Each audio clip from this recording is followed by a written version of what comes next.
Bonjour à toutes et à tous et bienvenue dans Fleur d'avocat, le podcast où je vais à la rencontre des avocats bien dans leur robe. Figurez-vous que vous êtes 183 à avoir écouté l'interview de maître Valérie Collin. Comme je n'ai pas autant d'amis ni de parents prêts à écouter mon podcast juste pour me faire plaisir, j'en déduis qu'il y a un certain nombre de paires d'oreilles inconnues que le podcast intéresse et ça, c'est vraiment chouette. Je ne le répéterai jamais assez, n'hésitez surtout pas à réagir, même en privé, pour me dire ce que vous en pensez. Ça m'aide à progresser et à vous délivrer du contenu de meilleure qualité. À toutes celles et ceux que je ne connais pas donc, sachez que vos messages sont les bienvenus. Je profite aussi de cette introduction pour vous dire que l'association Balint Avocat, dont nous a parlé maître Valérie Collin dans l'épisode 1, organise un séminaire le 10 décembre prochain de 18 à 20h sur le sujet « La bonne solution pour nous est-elle la bonne solution pour le client ?» Je ne suis pas sponsorisée par cette association, mais je me dis que ça peut intéresser certains d'entre vous suite à l'épisode de la semaine dernière. La fleur d'avocat du jour est maître Antoine Delacarte. Antoine a prêté serment en janvier 2016 et est collaborateur depuis presque 2 ans chez Gnimin Flichy, cabinet au sein duquel il exerce en droit pénal des affaires et plus particulièrement en éthique et compliance, ainsi qu'en contentieux des affaires. Antoine a suivi un parcours prestigieux, de Sciences Po à un LLM à la London School of Economics, en passant par des stages et une première collaboration dans des cabinets réputés de la place parisienne. Cela dit, il a fait tout ça en restant très à l'écoute de ce qu'il aimait et de ce qui était important pour lui. Ayant personnellement compris que relativement tardivement l'importance de s'écouter vraiment et de ne pas aborder la vie professionnelle avec tant d'angoisse, ce n'est pas pour rien que j'ai quitté la robe, j'ai été impressionnée par son habileté à prendre son temps lorsqu'il en a ressenti le besoin pour satisfaire sa curiosité ou pour trouver la bonne équipe. Je vous délivre donc ici 1h10 d'un échange qui a en réalité duré 1h45 et qui aurait pu durer encore longtemps. Il y a plein de sujets que nous n'avons pas abordés, d'autres sur lesquels nous ne sommes finalement pas revenus, mais je pense que cet échange traduit le principal, à savoir l'état d'esprit d'Antoine qui est, il me semble, clé dans son épanouissement actuel. Merci à Lisa Patrice pour la mise en relation et sans plus attendre, je vous souhaite une bonne écoute.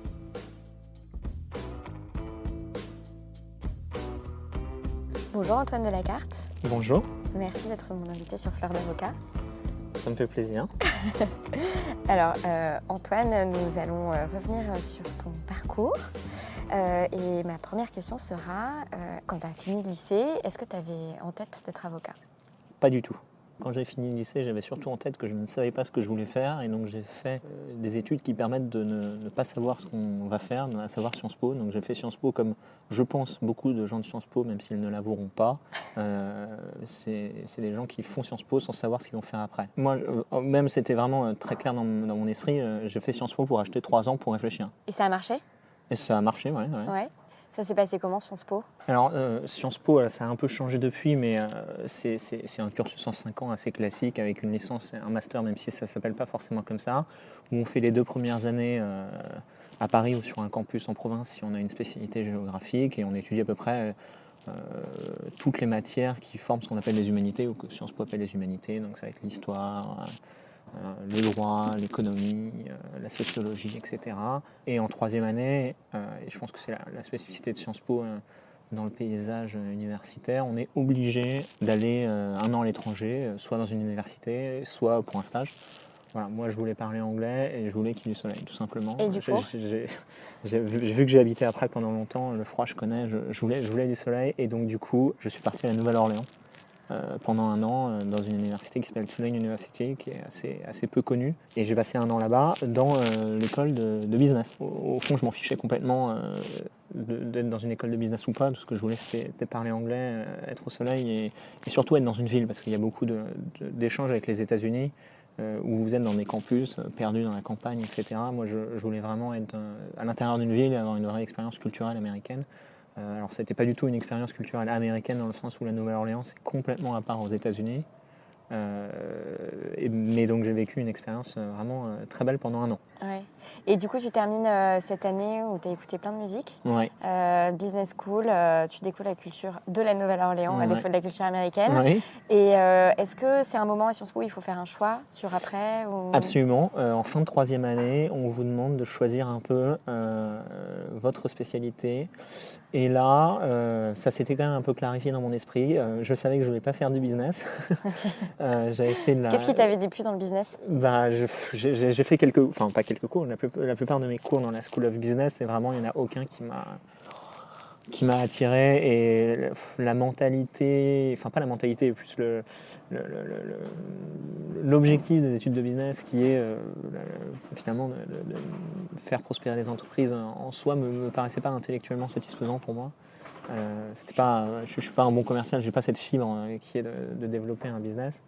Je voulais quelque chose peut-être de plus intellectuel, et de toute façon je savais que après mes 2 premières années à Sciences Po, les matières que j'avais le plus aimées et celles que j'avais le plus sélectionnées, enfin ça s'est fait naturellement, c'était les matières juridiques. Et donc j'ai choisi d'aller en droit éco, mais même en choisissant d'aller en droit éco en fin de master, j'étais pas certain de devenir avocat. Ouais. Tu pensais à quoi du coup ? Alors je pensais pas spécialement à un métier en particulier, mais je me suis pas dit je prends droit éco et je deviens avocat. Ouais. Ça s'est fait au fur et à mesure de mes ça stages. m'intéresse donc je le fais. Exactement. Et voilà. Ouais. Et en fait, il y a plein de débouchés potentiels, et vous pouvez très bien, quand on est à Sciences Po, essayer de refaire un master derrière si on veut. Il y a des gens qui ont fait droit éco puis finance et stratégie. Ouais. Je connais quelqu'un qui a fait droit éco, qui a passé l'ENA et qui a eu. Donc c'est pas du tout. C'est pas du tout fermé comme master en termes de débouchés. Après, bon, je savais que je m'orientais quand même plutôt, moi, vers des métiers juridiques. C'est plutôt ce que je voulais, mais pas forcément avocat. Et j'ai fait un premier stage en fin de M1 dans une entreprise que j'ai beaucoup aimé, mais je me voyais pas dans une structure très hiérarchisée. Ça m'a plu intellectuellement, mais sur Qu'est-ce que tu faisais exactement intellectuellement quand tu dis ça t'a plu intellectuellement ? J'étais dans un département d'une banque française, ouais. Et je faisais du droit des sûretés, du droit bancaire. C'était assez amusant, on répondait aux questions du réseau bancaire, c'est-à-dire que vous aviez des conseillers de clientèle qui étaient n'importe où en France, je sais pas, à Limoges, et qui avait une question juridique qui se posait. Et en fait, ils avaient un logiciel qui permettait de poser la question directement, et ça arrivait chez nous dans le département juridique qui était centralisé à Paris. Et ils devaient traiter ça quasiment le jour même, ils avaient des délais. Donc il y avait un flux énorme de questions comme ça, parce que c'était tout le réseau bancaire quand même qui posait des questions. Et donc c'était des questions extrêmement diverses sur des sujets de droit des sociétés, de droit civil, de droit des contrats, de droit bancaire. Vraiment, ça dépendait vraiment de la question, et c'était dispatché par la responsable, et qui donnait les questions et qui me donnait, moi, aux stagiaires, a priori les plus faciles, et elle les relisait derrière, etc. Mais c'était génial parce que ça me permettait de me frotter à plein de questions de droit différentes, et donc en fait rien ne ressemblait à rien, et en même temps c'était pas, je me sentais pas perdu parce que c'était souvent des questions assez simples, on va dire, d'abord parce qu'elle sélectionnait les questions les plus simples, et en plus parce que généralement les questions que pose le réseau bancaire, c'est des questions assez simples. Mon client me dit ça, qu'est-ce que je dois répondre. Bon, c'est généralement assez facile en termes de droit de déterminer ce qui est applicable et d'y répondre. Donc intellectuellement ça te plaisait. C'était varié, j'aimais bien la variété. Alors, parce qu'il y avait ça, c'était quand même une grosse part de l'activité qu'il y avait dans le stage, et puis après, rédaction d'actes, plus bancaire, des hypothèques, c'était des sûretés. Donc ça, c'était vraiment pour le coup complètement nouveau pour moi, je ne maîtrisais pas du tout, on n'en avait pas fait en première année de master à Sciences Po, mais voilà, on a appris sur le tas, et de toute façon, en vrai, le droit, malgré les études, ça s'apprend sur le tas. Ouais. Donc ça, c'était vraiment, c'était amusant, c'était un autre exercice intellectuel qui vraiment était intéressant. Après, je fais une petite pause, parce qu'en fait, quand ça frotte contre ta barbe, et ben on entend ta barbe. Hop. Voilà, intellectuellement, ça te plaît. Mais c'est vrai que la structure d'une entreprise, c'est quand même particulier. Je voyais bien la hiérarchie qu'il y avait, et je voyais bien la façon dont ça fonctionnait, et honnêtement, moi je savais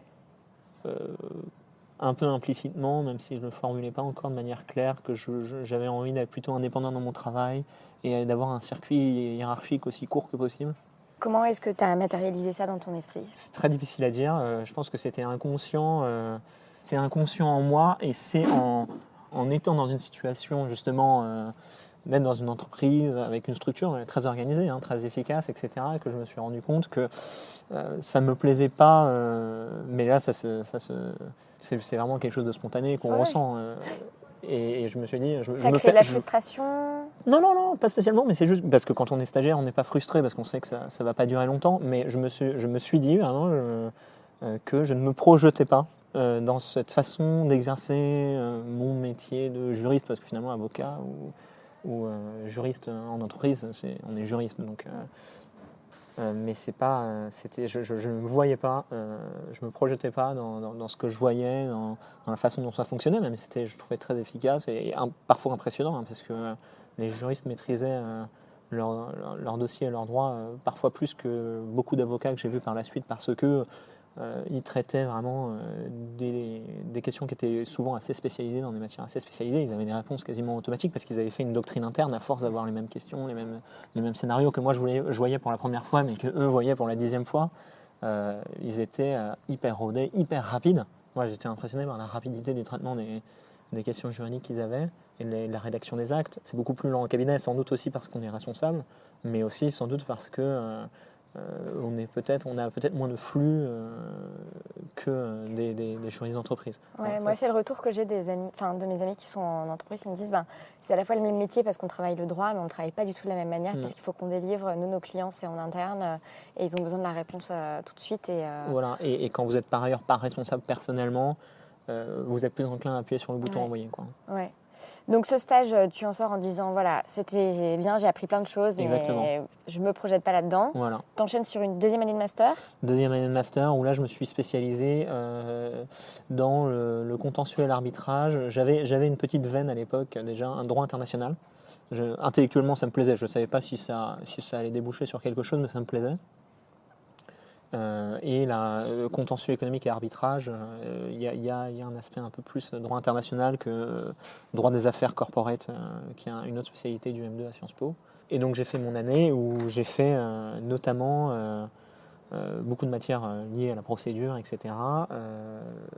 Et j'ai fait aussi, d'un point de vue un peu plus droit international, le Vismout, qui est une compétition internationale sur un faux cas d'arbitrage, mais qui est vraiment très connu et reconnu, où vous préparez, vous faites beaucoup de plaidoiries de préparation avant d'aller à Vienne pendant une semaine pour plaider devant des vrais avocats, des vrais professeurs éminents dans leur domaine sur ce dossier. Et c'est vraiment une expérience hyper enrichissante, hyper formatrice. Ça se fait en équipe, c'est Ça se fait en équipe de 4. Ouais. Ça se fait en équipe de 4. Il y a des coachs à Sciences Po qui aident les équipes, etc.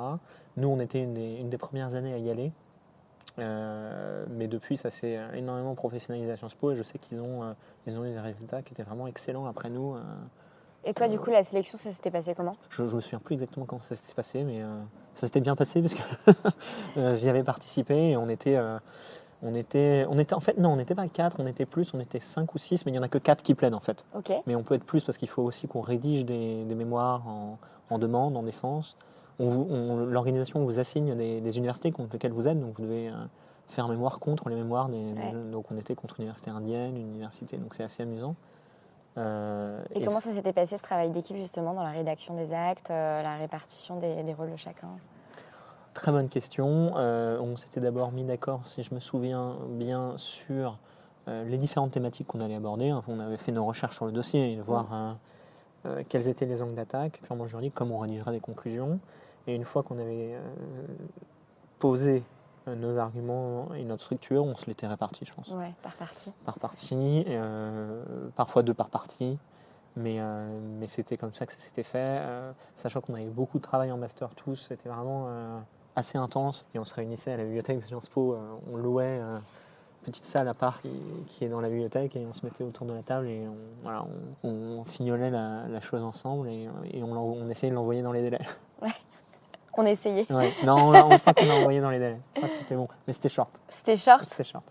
Et après toute cette adrénaline, il a fallu choisir qui allait plaider. Exactement. Et alors ?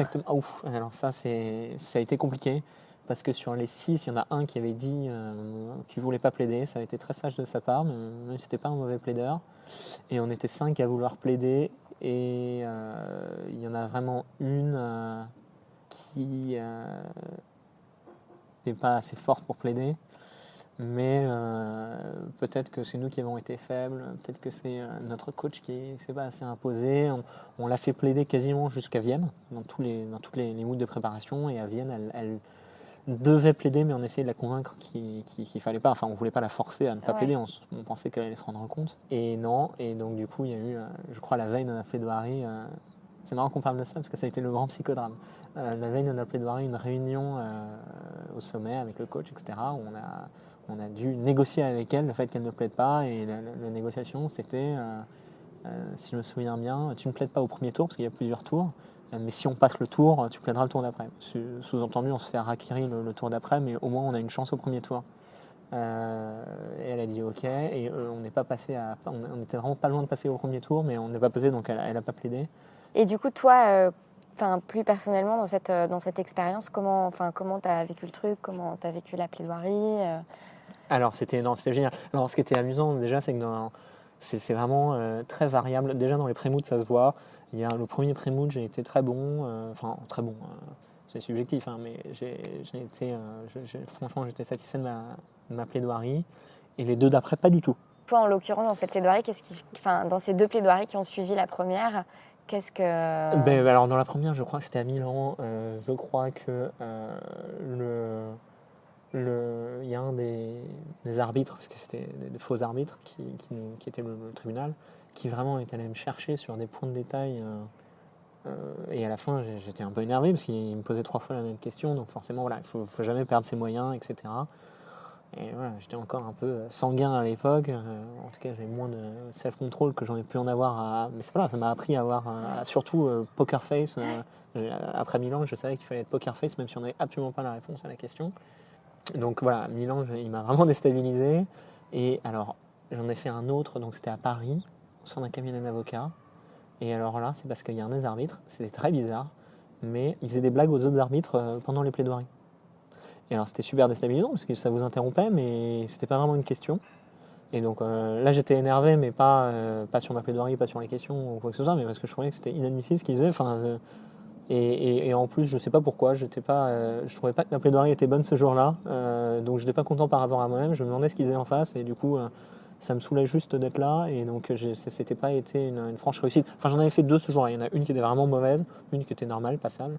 Mais donc voilà, j'étais pas bon. Et après, C'est terrible le sentiment de ne pas être écouté. Moi, je me souviens d'avoir accompagné un associé en plaide, et le magistrat n'a rien écouté. Enfin, il dormait. Et vraiment, je me disais, mais tu parles à un mur, quoi. Ah oui, non, mais ça, les magistrats, c'est encore autre chose, parce que on est prévenu, quoi. On sait qu'ils digèrent leur déjeuner, ils entendent 10 plaidoiries par jour, donc pour les réveiller, il faut vraiment y aller. Mais bon, ça se fait. Hein, mais, du coup, toi, tu avais bien été préparé à cette expérience. Oui, non, mais il faut savoir faut savoir ne pas s'énerver. Alors que pourtant, parfois, on se dit quand même c'est un sujet important.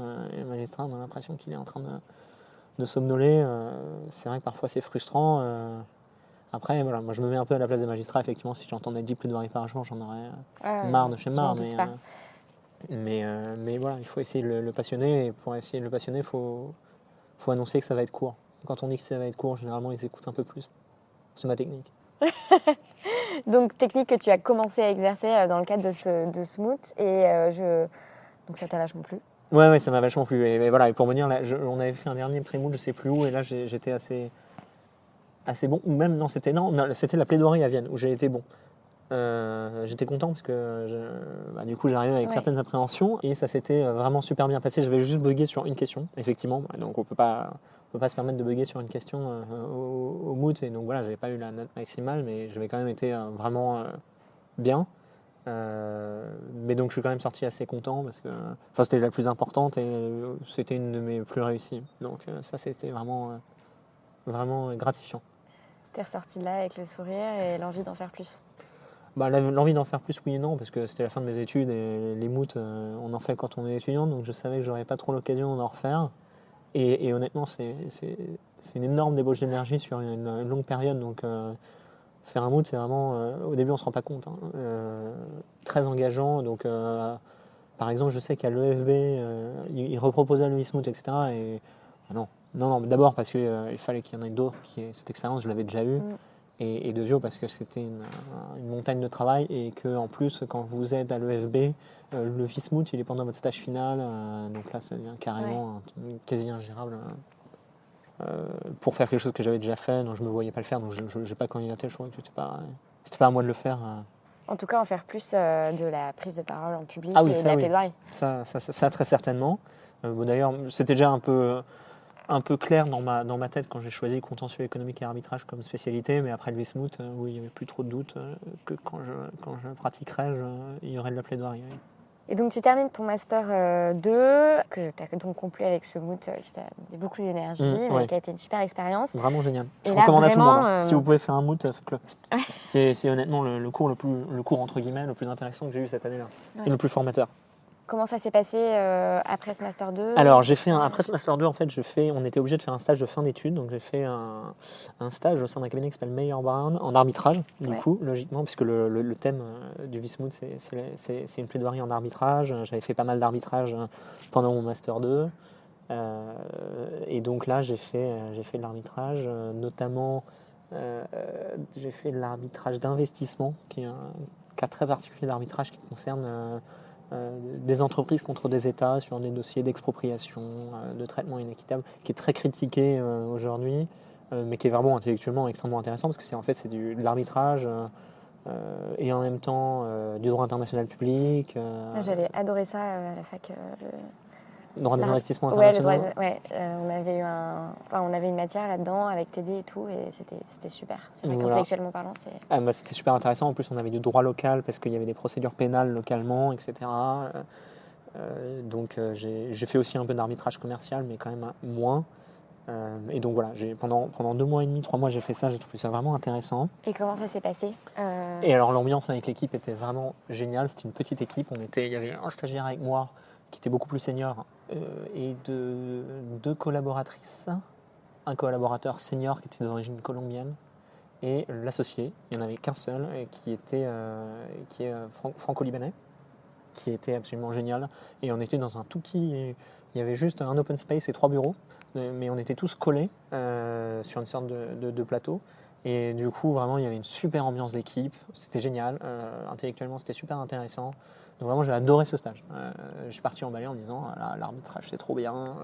Enfin, c'était pas forcément l'arbitrage qui était trop bien. C'était surtout que l'ambiance était trop bonne et j'ai adoré ça, quoi. C'était vraiment, Dany était super protecteur par rapport aux stagiaires. Il me donnait vraiment des choses intéressantes à faire. Il me faisait confiance. Non, c'était vraiment... j'ai beaucoup aimé ce stage. Comment tu travaillais sur les dossiers ? Enfin, comment ça se passait dans l'équipe ? Vu qu'il y avait absolument aucune hiérarchie pour le coup, parce qu'on était 5 dans l'équipe, enfin ils étaient 5 plus de stagiaires, j'étais en direct avec le senior ou avec Dany même. Et même les juniors parfois avaient un peu peur de me donner du travail. J'ai un peu travaillé pour elle, mais c'était surtout, je travaillais avec Dany et avec le senior. Ouais. Et ça a été un mode de fonctionnement où vraiment tu t'es dit que tu aimais travailler comme ça, quoi. Oui, voilà, tout de suite comparé à... Je me projetais beaucoup plus quand je posais ça à mon précédent stage en banque. Voilà, clairement, je me suis dit que oui, je pourrais complètement travailler dans ces conditions-là. Et donc à la fin de ce stage, en fait, j'ai passé le barreau. Enfin, et en fait, ce stage allait jusqu'à début août, et le barreau, je le passais le 15 septembre, je crois. L'examen de l'entrée au barreau, enfin à l'école du barreau. Donc j'étais un peu short. Donc j'ai dû prendre la seule prépa qui commençait début août, qui était la prépa d'Alos, qui est complètement inconnue au bataillon. Et j'avais, je crois, 3 semaines de cours, 4 semaines de cours, sachant que j'avais des matières à l'entrée du barreau que je n'avais jamais faites, notamment le droit de la famille. Donc ça a été un peu la lutte finale. Et là j'ai passé l'examen du barreau comme ça, sans jamais avoir eu la moyenne en droit de la famille. Mais c'est passé. C'est pas glorieux à l'écrit. Et à l'oral par contre... Du coup, j'étais super stressé et j'ai bossé comme une brute. J'étais en LLM parce que j'ai commencé un LLM à ce moment-là, juste après le passage des écrits à Londres. Mais du coup, j'ai absolument pas bossé mon LLM pendant un semestre, enfin jusqu'à début décembre qui étaient les oraux. J'ai bossé que mes oraux. Alors là, par contre, j'ai cartonné aux oraux. Là, c'était un peu absurde parce que, mais bon, voilà, c'est parce que j'étais stressé et donc du coup, j'ai beaucoup bossé. Mais pour revenir un peu en arrière, du coup, sur le LLM, parce que c'était... Alors déjà, un LLM, c'est un master de droit à l'étranger, globalement. Oui, généralement en Angleterre, aux États-Unis, éventuellement, parfois à Hong Kong, en Australie, mais enfin, l'immense majorité, c'est aux États-Unis et éventuellement en Angleterre. Les gens ont diverses raisons d'aller en Angleterre. Moi, personnellement, c'était surtout parce que j'avais besoin de l'Eurostar pour revenir passer mes oraux. Et parce que j'étais déjà allé aux États-Unis par ailleurs, donc j'avais pas besoin j'en faisais pas une obsession. Et pourquoi tu as souhaité faire un LLM ? Alors, au début, j'étais pas sûr. Hein. Au début, je voulais faire un master de droit international parce que j'étais un peu lancé sur l'arbitrage, etc. Je trouvais ça intellectuellement intéressant. Et j'avais candidaté en fait à des masters de droit international à Paris 1, Paris 2. Je sais Mais plus t'avais déjà exactement. un Master 2? Oui, mais le cursus honorum, c'est de faire son master à Sciences Po et en général un master derrière, D'accord, ok. un peu plus spécialisé. Donc tu C'est, disais, ça c'est un peu la voie tracée, les prérequis et... Oui. Puis j'avais pas. En fait, quand vous passez le barreau aussi, vous avez un PPI Ouais. qui peut être les 6 premiers mois.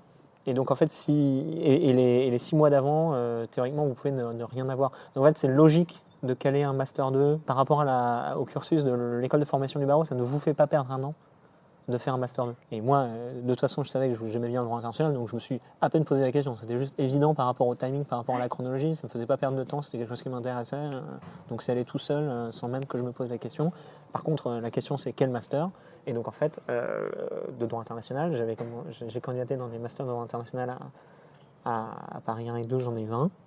Et en même temps, j'avais vu qu'il y avait des LLM spécialisés en droit international, en fait. C'est notamment à la LSI, à King's College, etc. Donc, j'avais candidaté à plusieurs LLM en Angleterre. Et donc, j'ai eu les deux.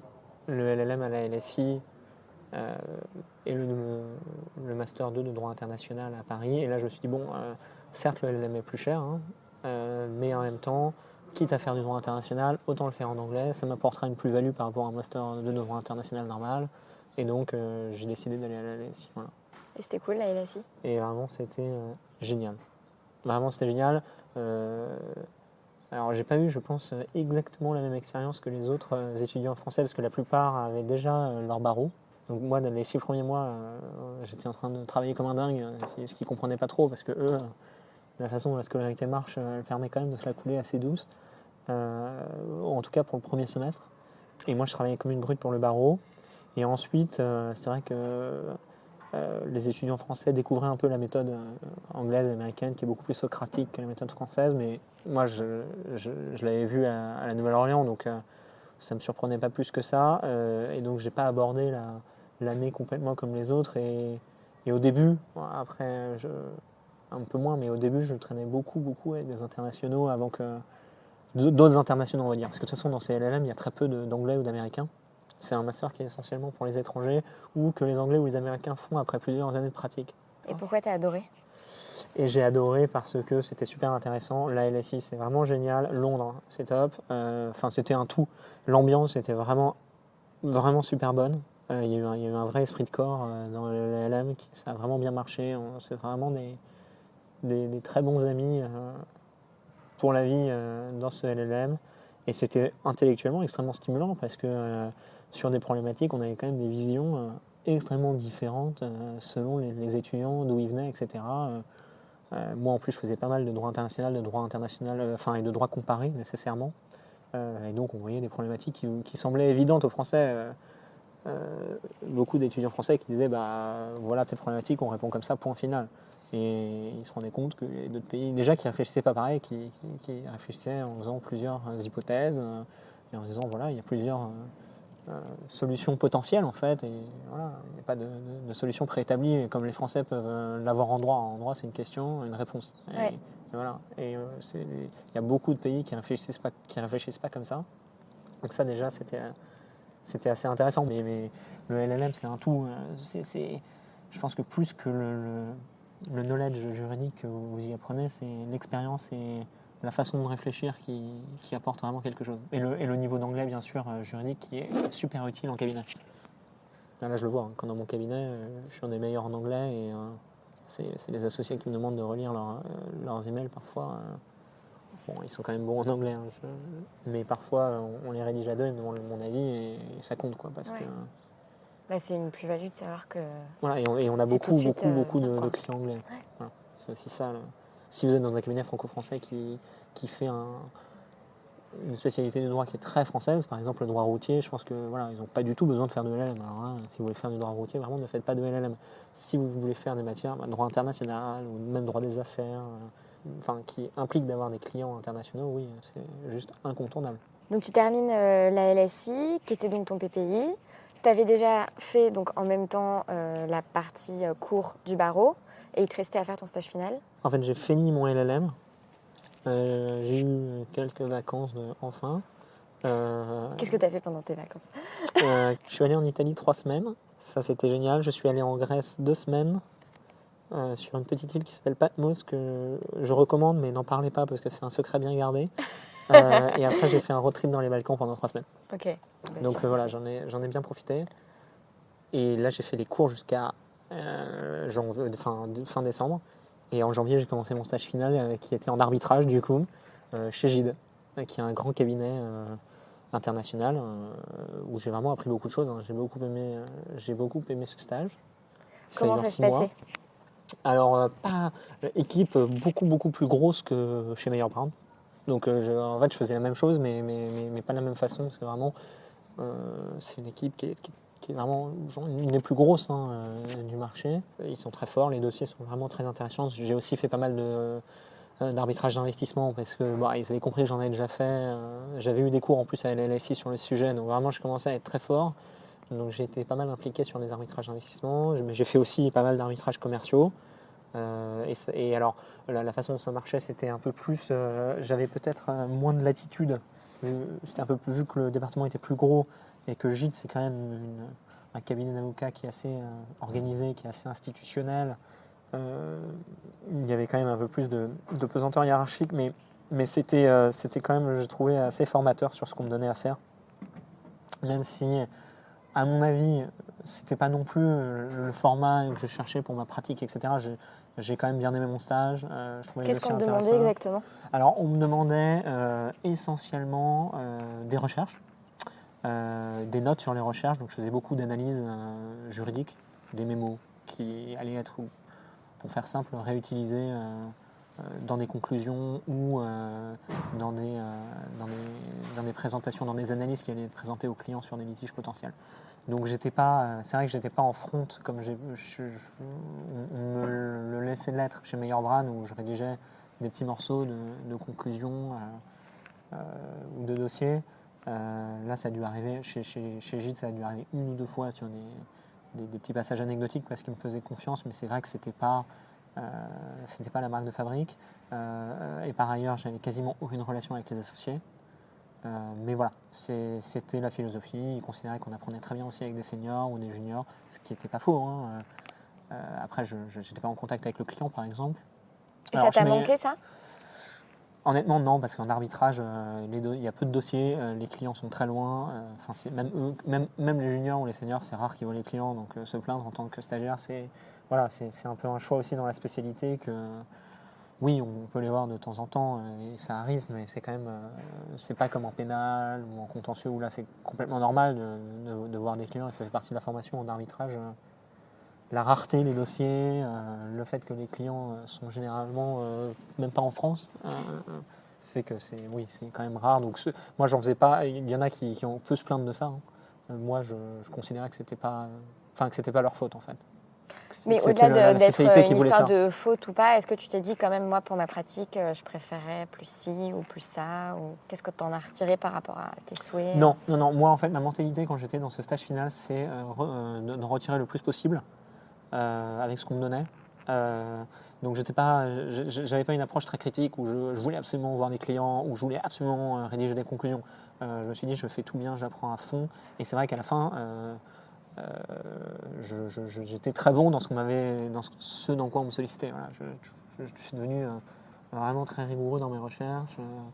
Et je trouve qu'en général, ça m'a beaucoup apporté, même si ça ne m'a pas formé sur tout. Ça ne m'a pas formé sur effectivement le contact avec le client, mais je trouve que c'est plus la spécialité que l'organisation qui voulait ça. Chez Meyer Brown non plus, on ne venait pas voir des clients tous les jours. J'ai pas vu d'audience d'arbitrage. Mais là aussi, ça a été plus dû en fait au calendrier procédural parce que c'est rare les audiences en arbitrage. Et il y en a une dans un dossier où j'étais très impliqué, elle est arrivée peu de temps après que je sois parti.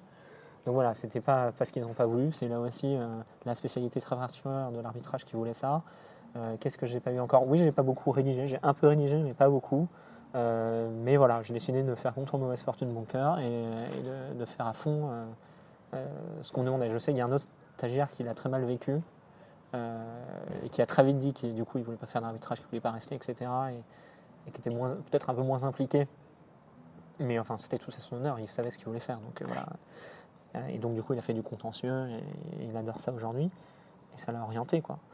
Et donc moi, j'en garde un très bon souvenir. Et d'ailleurs, je crois que j'avais demandé à rester. Et bon, ça s'était pas fait finalement. Ça va, Et t'étais donc pas du trop coup, déçu? non, honnêtement, parce que j'avais adoré ce que j'avais fait, mais comme je l'ai dit, chez Gide, c'était pas forcément en termes de structure et de mentalité peut-être exactement ce que je voulais. Je veux dire, ça m'avait plu, etc. J'en avais retiré beaucoup de choses, mais je ne l'ai pas du tout vécu comme un drame, mais vraiment pas. Je me suis dit, oh, ok, il me garde pas, ça va. Enfin, je passe à Ouais. autre chose complètement. Et là, aujourd'hui, là où je suis tellement beaucoup plus content que je me félicite tous les jours de ne pas y être resté. Donc raconte-nous justement comment s'est passée ta recherche d'emploi Alors, finalement, ta du recherche coup, de collaboration. d'abord, je suis parti en vacances. Ah super, Voilà, t'es parti où? c'est pour ça aussi que j'étais content. Je suis parti, c'était plus calme. Je suis parti au Pays Basque. J'ai fait 3 semaines à Londres pour des raisons un peu particulières. J'étais pas censé être à Londres, et pourtant j'ai fini 3 semaines de mon mois d'août à Londres pour des raisons personnelles, mais il faisait un temps absolument abominable. Je crois qu'il n'y a pas eu un rayon de soleil en 3 semaines, mais c'était probablement 3 des plus belles semaines de ma vie, voilà, pour des raisons personnelles aussi. Je te poserai pas plus de questions sur ce exactement. sujet. Et à la rentrée, là, j'ai commencé à chercher. Et en fait, là, je me suis posé des questions ontologiques, métaphysiques, en me disant, ouais, j'ai bien aimé l'arbitrage, etc. Mais il me manque quand même quelque chose. J'ai fait du conseil, j'ai fait du droit bancaire, du droit des affaires, plus ou moins, en conseil. J'ai fait de l'arbitrage, mais en fait, j'ai jamais fait de contentieux. Et donc, je cherchais en arbitrage, mais plus je cherchais, plus je me disais, j'ai quand même envie d'avoir une expérience. En fait, je voulais pas une collab en contentieux, je voulais une expérience. Bon, donc, du coup, j'ai réussi à trouver un moyen de faire 3 mois dans un cabinet, mais alors complètement différent de ce que j'avais fait jusque-là. Tout petit cabinet français, spécialisé que sur du contentieux. Et c'était génial. L'équipe c'était 3 associés. L'équipe était hyper sympa. Il y avait aussi, pareil, 3 collabs qui étaient super sympas, où j'ai fait du contentieux pénal, contentieux civil, contentieux contractuel, contentieux financier. Et il y avait beaucoup de flux, donc complètement différent de l'arbitrage, où c'est des gros dossiers. On en a 1, 2, 3, allez 4, mais c'est extrêmement chronophage. Là, il y a un vrai... Alors là aussi, ça peut être chronophage, mais c'est quand même beaucoup moins chronophage. Les dossiers sont beaucoup moins gros. Il y a du flux, il y a de l'audience, il y a du... Voilà. J'ai trouvé ça super amusant. Là, je me suis dit, finalement, est-ce que c'est pas un peu la même chose que l'arbitrage, sauf que, bon, oui, il y a un peu moins de droit international, encore que dans l'arbitrage, il n'y a pas toujours du droit international. Hein. L'arbitrage, c'est souvent de la procédure, des questions de procédure, etc. Il n'y a pas forcément une dimension qui est moins internationale, parce qu'il y a souvent des dossiers où il y a des clients qui sont assez internationaux, et du coup, il y a un peu plus de fun, en fait, quand même, parce que... il y a plus d'audience, il y a plus de... Voilà, donc je me suis dit, pourquoi pas. Enfin, finalement, est-ce que c'est pas un peu la même chose, mais fait un peu différemment, un peu plus franco-français, certes, mais ce qui me plaît dans l'arbitrage, c'est-à-dire l'écriture, l'audience, les arguments, je ne le retrouve pas dans l'arbitrage comme dans le contentieux.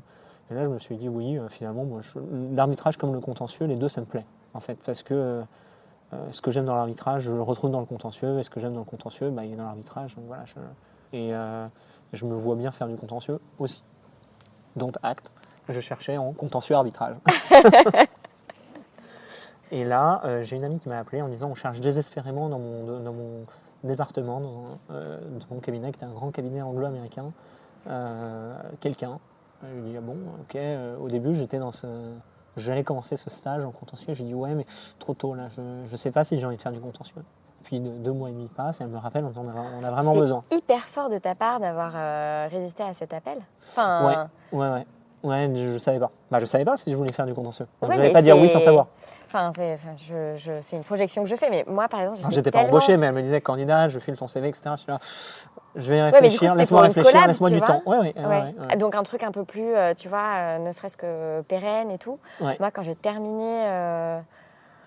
au bout d'un moment, j'avais juste envie d'être embauchée quelque part. J'étais tellement inquiète tu vois... Au début, j'étais comme ça, et puis au début de l'été, etc., et début septembre, et puis plus je réfléchissais, plus je me disais, en fait, prends ton temps. Voilà. C'est super que tu aies eu ce réflexe-là. Voilà. Je trouve ça très Voilà, fort. ça n'a pas duré longtemps, en vrai, mais je me suis dit que c'était plus sage de faire ça. Enfin, quitte à attendre, autant faire rajouter de l'expérience, comprendre davantage de choses. Et voilà, parce que en fait, ce qui se passait aussi dans ma tête, c'est qu'il y a beaucoup, beaucoup de gens à Sciences Po qui font des années de césure. Et moi, je ne l'avais pas fait. Notamment parce que j'avais demandé un échange que je n'avais pas eu aux États-Unis. Et c'est pour ça, d'ailleurs, aussi, ça a fait partie de ma réflexion.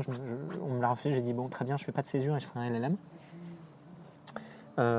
Mais donc, du coup, j'ai pas fait cette césure. Il y a beaucoup de gens qui font des césures, rarement pour faire un échange, mais plus souvent pour faire 2 stages de 6 mois. Et donc, en général, c'est des gens qui ont beaucoup plus d'expérience et qui savent beaucoup plus ce qu'ils veulent faire, en fait. Parce qu'ils ont eu plus de variété. Alors, j'avais fait quand même pas mal de stages, mais je me suis dit, j'ai toujours regretté un peu de ne pas avoir fait plus de stages. Et d'ailleurs, aujourd'hui, toujours, je pense qu'il y a des stages que j'ai pas fait que j'aurais dû faire. J'aurais dû faire un stage au parquet. T'as une curiosité infinie, quoi. Bah, en fait, c'est pas que j'ai une curiosité infinie. Je suis assez curieux par nature, c'est vrai, mais j'aurais bien aimé expérimenter toutes les facettes du métier avant de faire un choix définitif. Et quand je dis toutes les facettes du métier, j'aurais notamment aimé faire un stage au parquet ou au siège. Donc, quand j'étais en arbitrage, notamment, j'aurais bien aimé faire un stage de la cour d'appel dans la chambre qui était spécialisée dans les appels pour voir comment ça se passait de l'autre côté, parce qu'on en écrit beaucoup et je me demandais toujours, ça doit être une valeur ajoutée de dingue de savoir comment ils réfléchissent de l'autre côté, comment ils traitent le sujet. Et donc voilà, et je me suis dit aussi, j'aurais aimé, aujourd'hui je fais un peu plus de droit pénal, de la compliance, et on y viendra, mais par exemple je me dis souvent, si j'avais fait un stage au parquet, si j'avais au PNF ou à l'Agence française anticorruption, quand j'ai des candidats aujourd'hui, je leur dis, mais honnêtement, entre un stagiaire, si vous voulez vraiment faire de la compliance ou du droit pénal et que vous avez déjà fait un stage en cabinet, ne faites pas un stage en cabinet, foncez au parquet, foncez au PNF, candidatez à l'AFA, et vous avez une valeur ajoutée, mais qui est tellement dingue d'avoir vu comment ça se passe de l'autre côté que vraiment, il ne faut pas hésiter. Et donc voilà, c'était un peu comme ça que je réfléchissais. Mais bon, là pour l'instant, moi je voulais surtout faire un stage en contentieux à ce moment-là, parce que notamment, j'avais pas eu cette expérience que j'aurais pu avoir en faisant une année de césure, ce que je regrettais un peu. Et donc, je fais ce stage de 2 mois et demi dans le contentieux. J'ai adoré, l'équipe était super sympa, les associés géniaux. Je retrouvais un peu l'ambiance que j'avais trouvée chez Meyer Brand, que je n'avais pas trouvé chez Gilles, qui avait un petit peu aussi dans la banque. Et là, déjà, je commençais à comprendre qu'en fait, ce qui comptait, c'était pas le cabinet, c'était vraiment l'équipe. Et la matière, effectivement, mais que la chose qui était la plus importante, c'était vraiment la façon dont on pratiquait, au moins autant que la matière que l'on pratiquait. Et donc, au bout de 2 mois et demi, mon ami est revenu vers moi en disant on cherche toujours. Et donc là, j'ai passé plusieurs rounds d'entretien, mais c'est allé super vite. Et donc, j'étais embauché dans ce cabinet. Et là, j'ai pas du tout retrouvé l'ambiance que j'avais dans le cabinet précédent ou chez Meyer Brand. Je faisais du contentieux des produits défectueux et je trouvais ça intellectuellement pas très intéressant. Enfin, il y avait quelques dossiers un peu intéressants quand ça variait en matière parce que je faisais beaucoup de contentieux des produits défectueux liés à l'amiante. Et voilà, quand je faisais du contentieux des produits défectueux qui étaient plus pas liés à l'amiante, mais plus à des vrais sujets de machines qui explosent, etc., ça commençait à être un petit peu plus amusant parce que ça me variait, mais en général, je n'ai pas trouvé la matière très intéressante. Et par ailleurs, l'ambiance ne me convenait pas. Qu'est-ce qui ne te convenait pas ? Oh bah c'était juste, je retrouvais pas cette ambiance d'équipe très soudée, très proche que j'ai pu avoir, que j'avais dans mon stage juste avant et que j'avais chez Meyer Brand, où c'était fluide, c'était rapide, c'était direct, c'était sympa, c'était bienveillant. Donc non, ça fonctionnait pas, les gens s'entendaient pas, et il y avait vraiment des tensions inter-équipes déjà, parce que moi j'étais dans une équipe contentieux, mais il y a plusieurs équipes contentieuses dans le cabinet, ils ne savaient pas forcément. Donc voilà, et même entre collaborateurs, il y avait des collaborateurs qui n'avaient pas d'autres collaborateurs, qui essayaient de se mettre sous l'autorité ou la compétence d'un autre associé. Enfin, il y avait des histoires un peu sordides et pas très intéressantes en fait. C'était, si vous voulez, une équipe où il y avait des questions très personnelles, mais pas dans le bon sens du terme. C'était pas par proximité. Où on travaille parce qu'on est proche, parce qu'on s'entend bien. C'était au contraire, ça se tirait dans les pattes, ça se critiquait. Voilà. Je regarde ça un peu de l'extérieur parce que ça m'était jamais arrivé. Et comment tu as vécu justement cette ambiance ? J'essayais d'être le plus hermétique possible. Voilà, mais bon, ça suffit pas. Je m'entendais pas. Je m'entendais avec, je m'entendais pas avec tout le monde. Je dirais pas non plus que je me suis entendu avec personne, il y avait des gens sympas, mais c'est vrai que vu qu'il y avait des clans, etc., c'était vraiment fatigant. Donc vraiment, ambiance pas bonne. on va le dire comme ça, pour simplifier. Matière qui m'intéressait pas trop, horaire qui était complètement délirant. C'est-à-dire C'était, je finissais vraiment parfois, c'était pas systématique, mais je finissais souvent après minuit tous les jours. J'ai déjà fini, je me souviens d'une fois où vraiment j'ai été marqué, j'avais fini à 5h du matin dans une nuit d'un dimanche à lundi pour finir une note qu'on m'avait demandé pour un client sur un dossier. Et j'arrive le lundi à je crois 9h30, j'avais dû dormir 2 heures. Et là on m'a reproché de ne pas avoir fait un autre truc dans un autre dossier. Donc là vraiment je les ai regardés, genre c'est pas possible quoi, genre, ils sont fous. Donc vraiment c'était pas tenable sur les horaires. Je sais pas si c'était moi la quantité de travail ou parce qu'ils étaient mal organisés, mais à la limite je m'en foutais. Donc si vous voulez ça faisait beaucoup. Si tu veux ça faisait beaucoup. Alors oui certes j'étais bien payé. Et de toute façon l'argent pour moi ça doit pas être la motivation quand on est avocat. Enfin faut d'abord aimer ce qu'on fait avant d'être bien rémunéré, parce que si on y va pour l'argent et qu'on n'aime pas ce qu'on fait, c'est déjà perdu. Donc c'était pour moi dans l'équation que j'avais déterminée, qui était ambiance de travail, intérêt, aspect intellectuel du travail, la matière entre guillemets, les horaires et la rémunération. C'est clairement la rémunération qui vient en dernier. Et sur les 3 premiers points de l'équation, clairement c'était négatif. Donc de toute façon ça se voyait. Donc au bout de 8 mois je suis parti, mais je crois que tout le monde était d'accord que ça ne marchait pas. Et voilà, il y avait un turnover il y a toujours, je crois, un turnover qui est important dans cette équipe. Voilà, c'est structurel, c'est accepté, je pense. Voilà, c'est comme ça qu'il fonctionne. Et qu'est-ce que, ça a été dur pour toi de te rendre hermétique, ou est-ce que, parce que jusqu'à maintenant dans tes expériences, tu n'avais jamais eu besoin de le faire, si je comprends bien. Ouais, non. Et là, tu t'es retrouvé à. Non, ça allait. Je pense que j'ai plutôt bien encaissé, et au moment où ça commençait à plus aller, je suis parti assez vite. Ouais. Donc j'ai souffert au sens physique parce que je faisais des horaires de dingue. Psychologiquement, c'est jamais plaisant de partir sur un constat d'échec, mais je me suis toujours dit que j'étais parti suffisamment vite et suffisamment bien.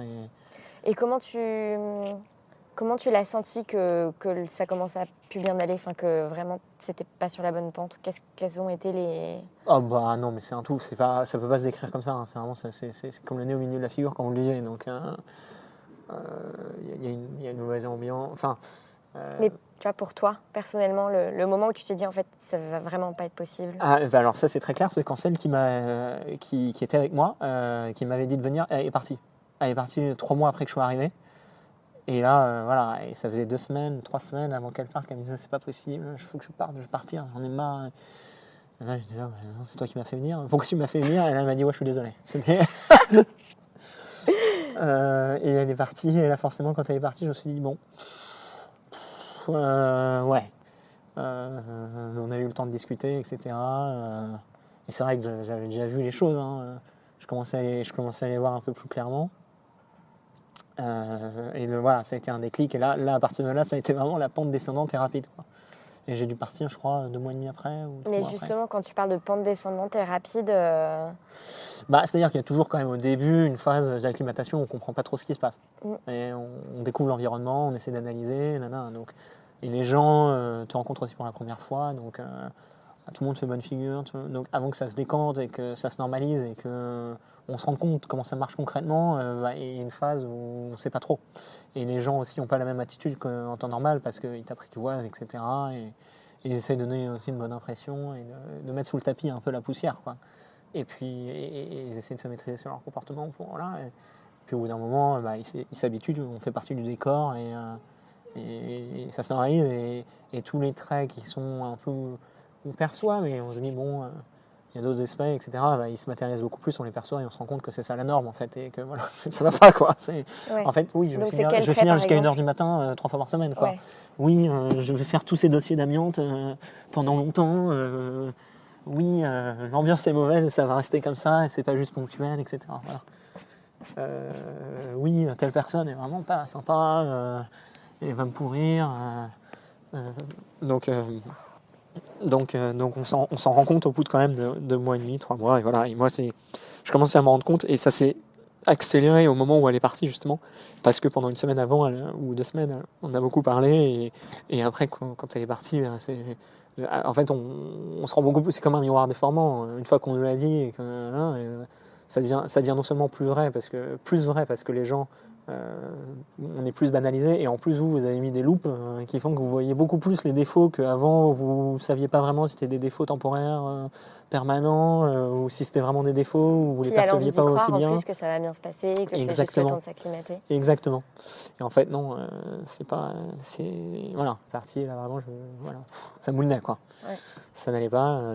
J'étais en train de faire mon équation en disant oui, alors ok, alors ambiance pourrie. Non, j'exagère un peu, mais ambiance pas au niveau de ce que j'ai connu. Tiens, pas très intéressante, horaire absolument abominatif. Mais voilà, oui, bon, certes, je suis bien payé, mais voilà, c'est anecdotique à ce niveau-là, quoi. Et donc là, je suis parti assez vite, quoi. Comment ça a été pris ? Ah non, mais comme je le disais, ils s'en sont rendus compte, et eux-mêmes, ils étaient tout à fait d'accord. Hein. Ouais. C'était... Ça fit pas, point. Ouais, ça n'a pas fité. Ils voulaient que je parte aussi, je voulais partir. T'as fait l'intégralité de ton préavis ? Alors, en fait, la façon dont ça s'est passé, soyons très clairs, c'était un peu la même réflexion que celle qui était partie a eu, qui était qu'on approchait de la fin de sa période d'essai, et elle se disait, si je passe la période d'essai, après j'ai un préavis, et j'ai pas envie de faire un préavis de 3 mois ici, et donc je sais qu'elle aussi, elle s'est rapprochée d'eux, et voilà, ça s'est fait comme ça, il fallait qu'elle parte avant son préavis. Moi aussi. Ils m'ont dit faut qu'on interrompe la période d'essai. Moi j'étais d'accord. Ils ont été un peu surpris et ils m'ont dit oui, mais alors par contre c'est là qu'il faudra une transition, donc est-ce qu'on peut faire un mois de plus, qui n'est pas une période, enfin c'est un truc un peu bâtard, quoi. C'est clairement un peu border, mais tu restes un mois de plus pour permettre de faire la transition. Et là ils m'ont dit si tu veux t'accrocher et nous montrer que tu as envie de rester, là, et c'est là où je leur dis pas du tout, moi vous n'avez pas compris. Moi au bout d'un mois je pars. Ils étaient là, ok, c'est là où ils ont compris que c'était bilatéral, que ça marchait pas. Et donc voilà, je suis parti en fait au bout de ma période d'essai renouvelée qui était 6 mois, plus 1 mois, 7 mois, plus ça devait être 7 mois et 15 jours, 8 mois quoi. Je suis parti au bout de 8 mois. Et vraiment, alléluia quoi. C'était le meilleur choix. Et là en fait j'avais des dossiers perso déjà, et j'ai dit très bien, je fais mes dossiers perso jusqu'en juin, après je pars en vacances et après je cherche en septembre. C'était à quel sujet tes dossiers perso ?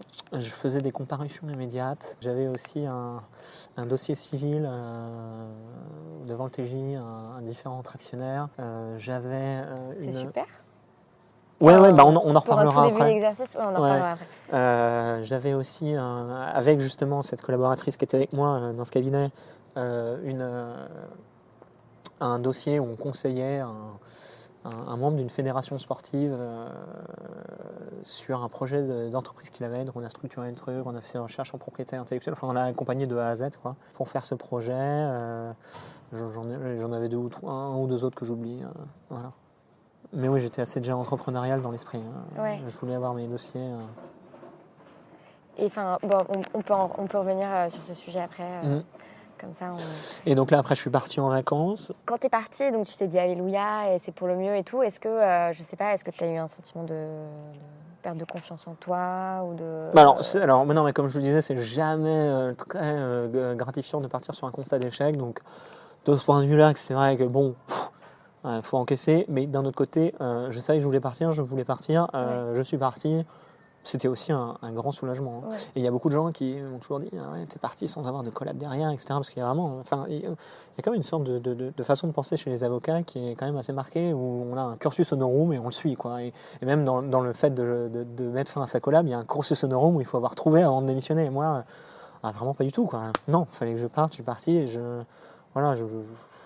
rester dans des cases, ça m'intéressait pas plus que ça. Souffrir pour rester dans le cursus honorum, ça m'intéressait pas. Ouais, moi aussi je suis partie sans savoir ce que j'allais faire après. Ouais. Et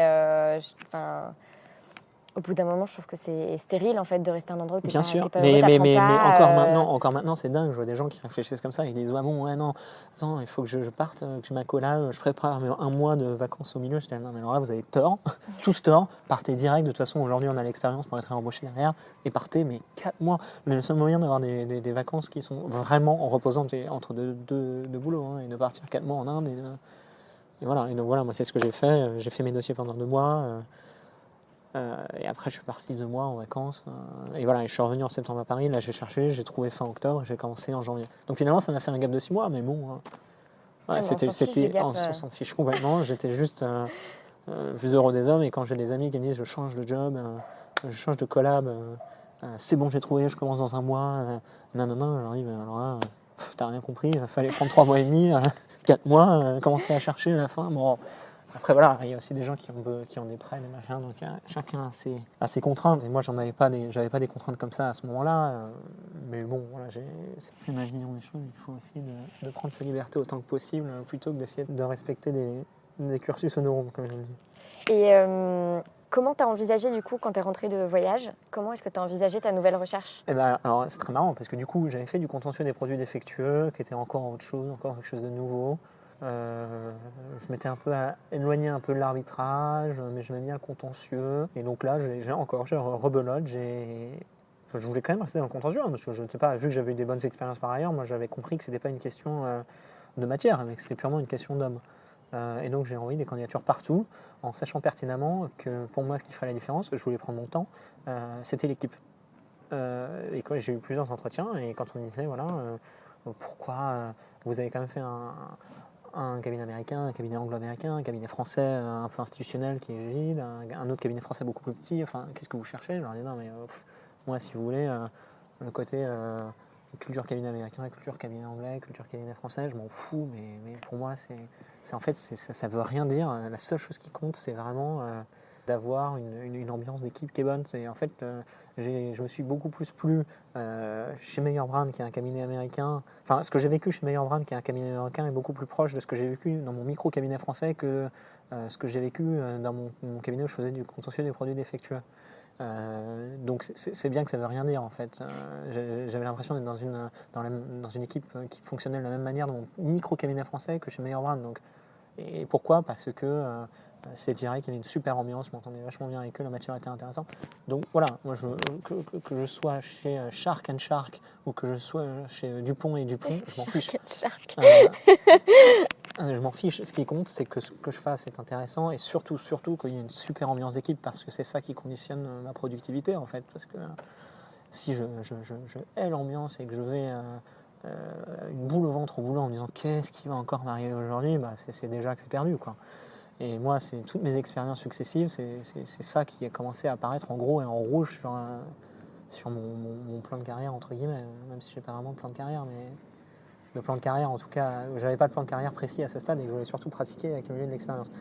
Et donc voilà, j'ai tenu ce discours qui en fait, il y a beaucoup de gens qui le comprennent, qui se disent oui, voilà, là où je suis aujourd'hui, ils étaient avant dans des cabinets américains et ils sont comme moi, ils pensent que on peut vivre autant d'expériences différentes qu'il y a d'équipes et même au sein du même cabinet, vivre autant d'expériences différentes qu'il y a de spécialités et d'équipes au sein du cabinet. Je sais que dans le cabinet où je faisais du contentieux et des produits défectueux, il y avait des équipes qui étaient super sympas, trois étages en dessous. Et voilà, ouais, ça c'est vrai que c'est important de le rappeler, que c'est pas un cabinet et qu'à chaque fois c'est une équipe. Bien sûr, bien sûr.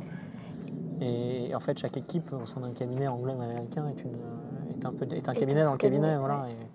Et comment t'as filtré en fait parce que bon, une chose est de dire ça. Justement, j'ai pas filtré. J'ai filtré sur la spécialité, contentieux, arbitrage, et derrière j'y suis allé en leur disant comment ça marchait où quoi. Et j'ai fait plusieurs entretiens et j'ai eu un coup de cœur sur un entretien que j'ai eu où vraiment, voilà, j'ai compris qu'en fait eux dans leur processus de recrutement le plus important c'était d'être sûr. Et d'abord le profil bien sûr. Une fois que j'avais pas de toute façon, j'étais convoqué parce que j'avais le profil et après ils voulaient juste savoir si je fitais dans l'équipe et ils avaient une ambiance d'équipe qui était vraiment soudée. Et comment ils l'ont expliqué, ils me l'ont expliqué de façon très en me disant là nous on fait très attention à avoir on a une équipe qui est super soudée, qui est quasiment une famille, on s'entend tous vachement bien. Mais nous, dans nos critères de recrutement, c'est le critère numéro 1, c'est d'être sûr que vous allez fitter avec l'équipe parce que vous avez beau être un génie, si vous faites dérailler toute la mécanique de l'équipe, ça ne va pas le faire. Je leur dire, vous ne vous rendez pas compte le nombre de points que vous gagnez en un instant. Et alors ça, c'était la première façon dont ils me présentaient. Et puis surtout, derrière, j'ai fait plein d'entretiens avec tous les associés. J'ai eu beaucoup d'entretiens pour en fait connaître tout le monde parce qu'ils voulaient que tout le monde m'approuve. Ils ont fait une sorte d'approbation par les pairs pour que toute l'équipe, enfin pas toute l'équipe, mais tous les associés en tout cas, me valident en fait. Ouais. Ils t'ont parlé de Voilà, et valeurs, j'étais pas l'associé. Enfin, j'étais pas le collaborateur d'un seul associé. Enfin, si, j'étais là aujourd'hui, concrètement, je travaille beaucoup avec un seul associé, même si je peux être amené à travailler avec d'autres associés. Ça, c'était déjà prévu à la base, mais je devais être un collaborateur qui était approuvé par tous les associés, quoi. Et donc, tous les associés devaient s'entendre avec moi. Et honnêtement, les questions techniques, etc., étaient anecdotiques par rapport. Ils voulaient surtout voir mes réactions, ce que j'avais à raconter, mon expérience de vie, etc. Et moi, j'ai été très franc aussi derrière en leur disant, vous comprenez, moi, ce que je cherche aussi, c'est avant tout, bon, certes, ce que je sais faire, ma spécialité, mais ça, il y a beaucoup de gens qui le font, mais aussi de le faire dans des conditions qui me permettront de délivrer mon plein potentiel. Voilà. Et après, donc ça a été la majeure, on va dire, de notre rencontre avec mon cabinet actuel. Et puis la mineure, c'était qu'ils avaient un projet. Ils avaient de plus en plus de dossiers liés à la corruption, à la compliance, liés au droit pénal des affaires. Et c'était le moment où la loi Sapin 2 était en train d'être votée. Et ils voulaient vraiment structurer de façon beaucoup plus visible que 50% de l'activité, mais Thibaut, qui est mon associé, va t'apprendre toute son expérience, va t'apporter toute son expérience. Tu vas par ailleurs faire énormément de recherche et de travail académique au début sur la loi Sapin 2 qui était en train d'être votée, donc en fait quelque part j'accompagnais ce mouvement, donc c'est pour ça que ça a été gratifiant par la suite, on y reviendra. Et là je leur ai dit ok, ça m'intéresse beaucoup parce que déjà ça m'intéresse d'avoir une nouvelle spécialité qui est en fait très très liée au contentieux, c'est la compliance, c'est du pré-contentieux, et surtout par ceux qui me disaient monter le cabinet, le département sur ce sujet là de manière visible pour l'extérieur, ça veut dire aussi faire beaucoup de business development, d'aller chercher des clients, de vendre la compliance, notre expertise, notre savoir-faire. Et donc il y aura aussi sur les 50% de compliance que tu vas faire, une bonne partie qui va être du démarchage. Et voilà, moi je sortais de plusieurs mois où j'avais fait des dossiers perso, j'avais adoré le contact avec le client, je trouvais ça vachement amusant. Dans Touchy, vachement difficile, il y a plein de choses à apprendre. Oui, quand on propose ça, vous êtes junior, qu'on vous dit, voilà, vous allez monter le département, tout apprendre, en même temps que la matière se crée juridiquement dans le paysage français, et vous allez chercher des clients avec les dents. Et en même temps, sur le côté, continuer à faire du contentieux. Bon, voilà. Dans une équipe qui est super sympa, j'ai fait banco, banco, on y va.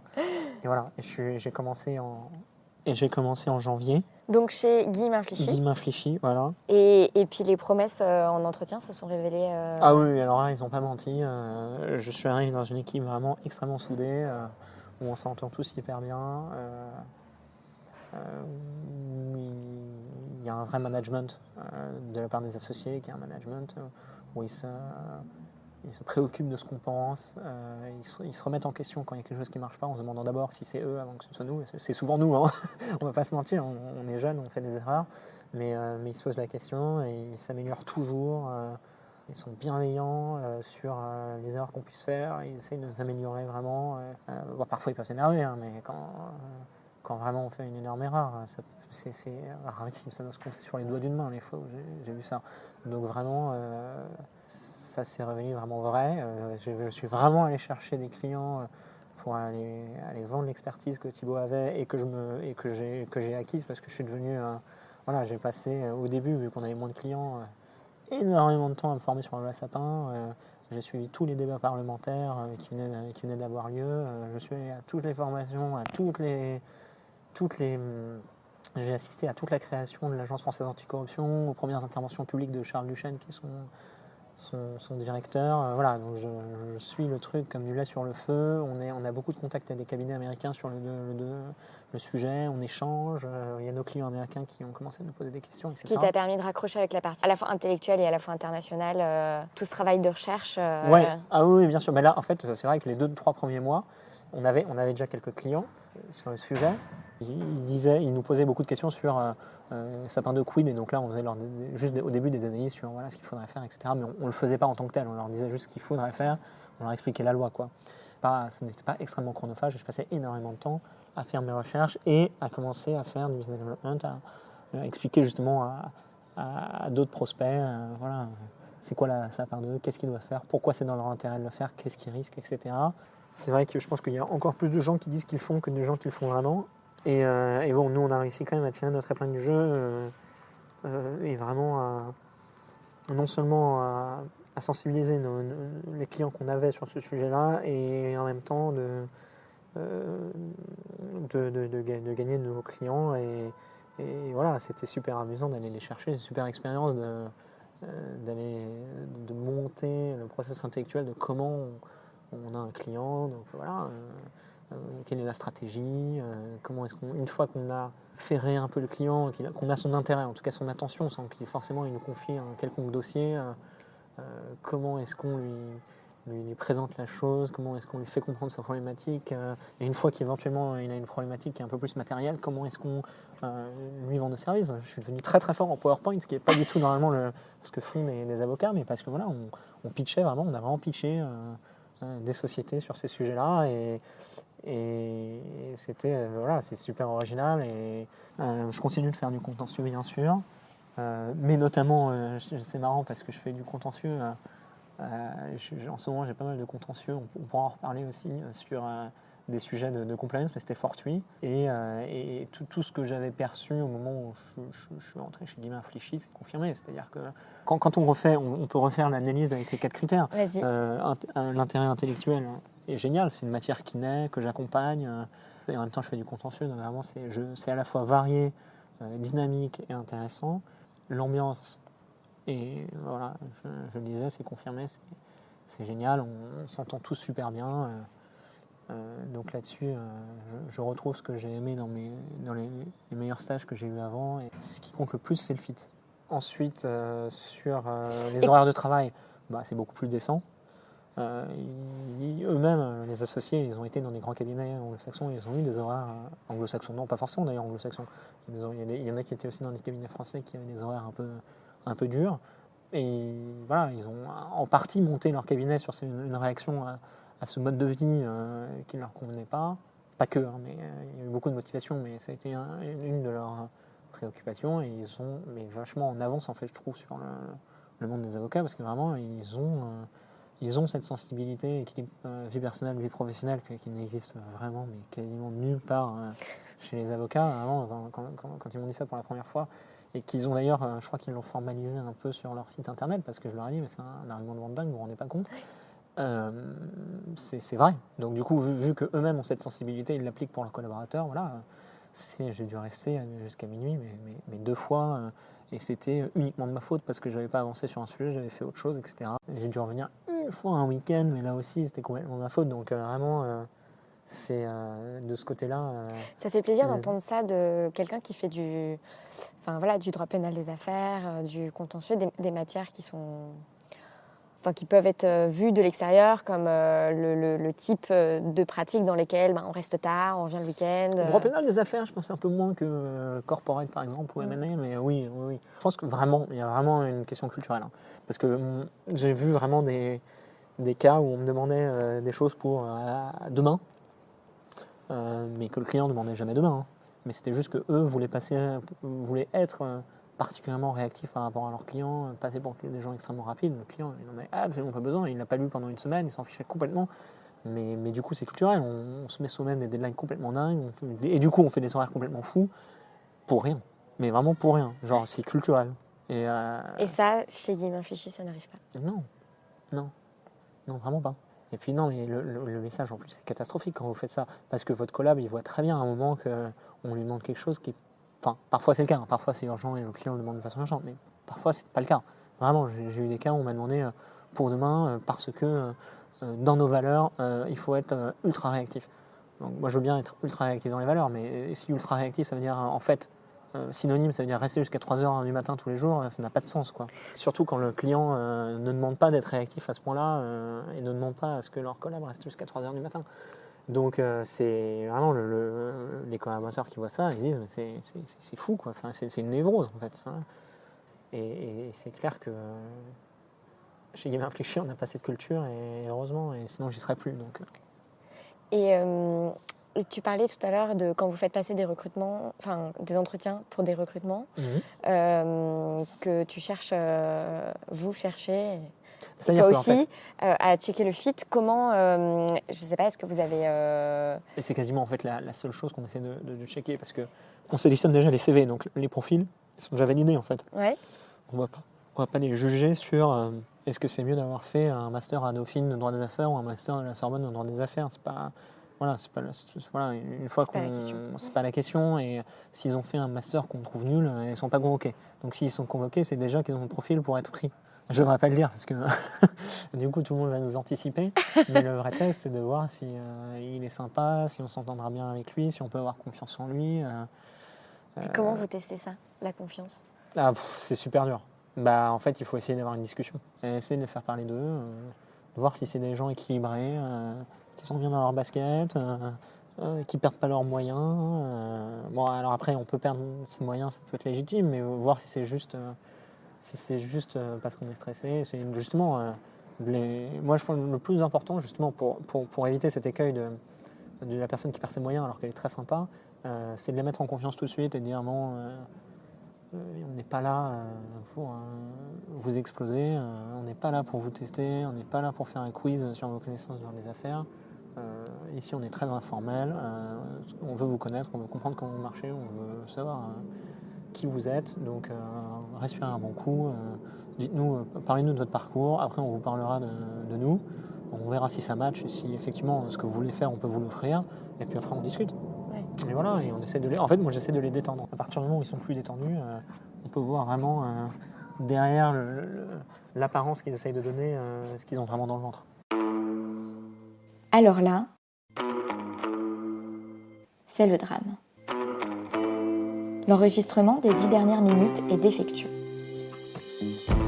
Bon, entre nous, ce n'est pas plus mal, car même si c'était évidemment intéressant, cet échange était déjà bien trop long. En quelques mots, nous sommes revenus sur le développement par Antoine de son activité à titre personnel. Je peux à cet égard vous dire qu'il poursuit sur sa lancée et continue à développer, surtout en contentieux commercial. Il accompagne également des startups dans leurs besoins juridiques. Je peux aussi vous confier que nous ne nous sommes pas vraiment dit au revoir à la fin de l'enregistrement, car j'ai allègrement squatté la petite fiesta organisée par sa coloc. Maintenant, c'est à vous de jouer. Si vous avez aimé l'épisode, je vous invite à laisser un commentaire et plein d'étoiles sur iTunes ou votre application podcast, et aussi à en parler autour de vous. Vous pouvez également remercier Antoine, et je laisse donc son email dans les notes de l'épisode. À la semaine prochaine pour un 3e épisode de Fleurs d'Avocat.